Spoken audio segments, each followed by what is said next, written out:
basically, we have a big issue of trust. Trust in politicians, trust in the elites, trust in big institutions like yours that has basically crumbled away. How can you restore that trust? This is the greatest challenge that we have.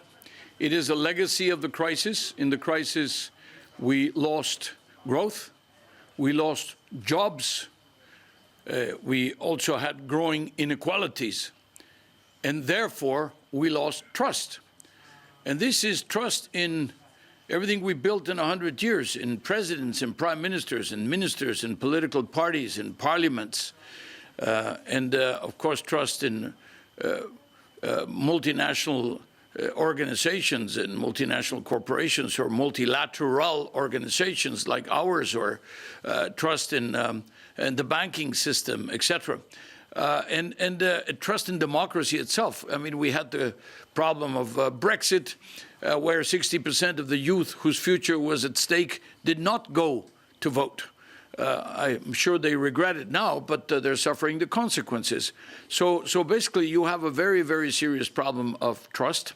And the way to recover it is by getting back the growth, by getting back the jobs, good quality jobs, and of course, by delivering on the services, by attacking and bringing down corruption.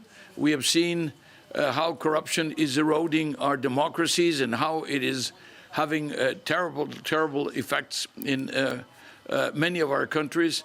So basically, it's not a one-shot issue or one problem that is addressed by one silver bullet. You really need many silver bullets in order to address it.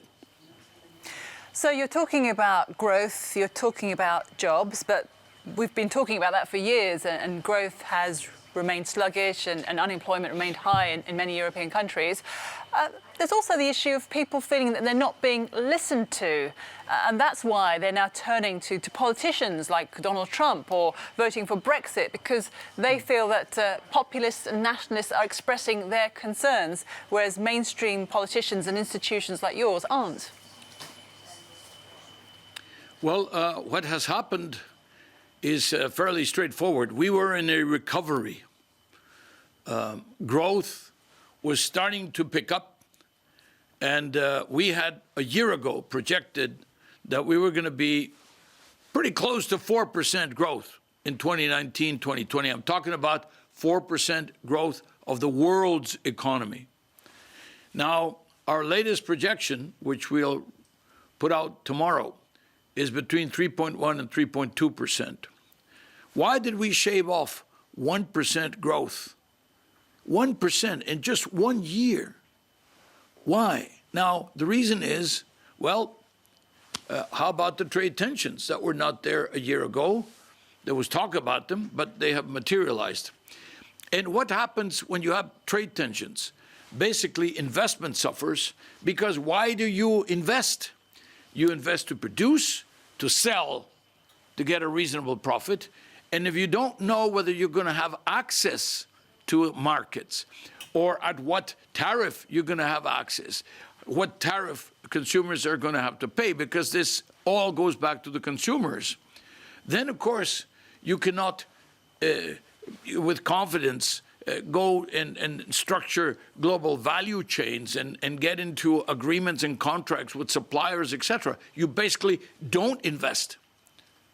And the lack of investment, of course, is having this impact.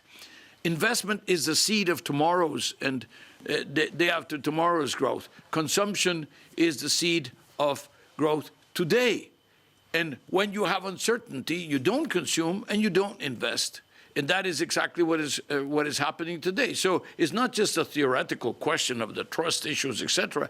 There are very specific reasons in what otherwise would have been a context of recovery, of economic recovery, that have led to this downturn.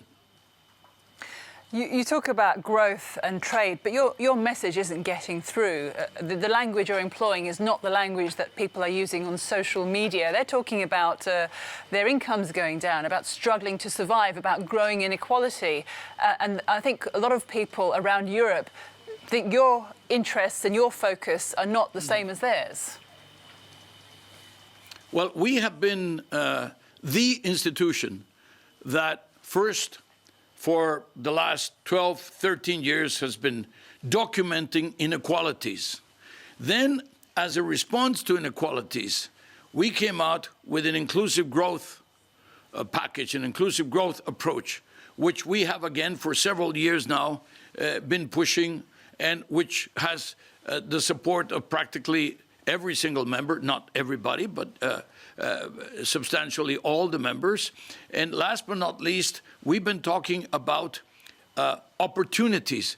We've been talking about education, we've been talking about health, we've been talking about skills, which will allow, among others, among other challenges, will allow the workforce to face the digital transformation so that they will not be displaced. This is what the OECD is about. The OECD is about, you know, it's people-centered. This is what we've been doing since the crisis started, and we haven't stopped and we won't stop.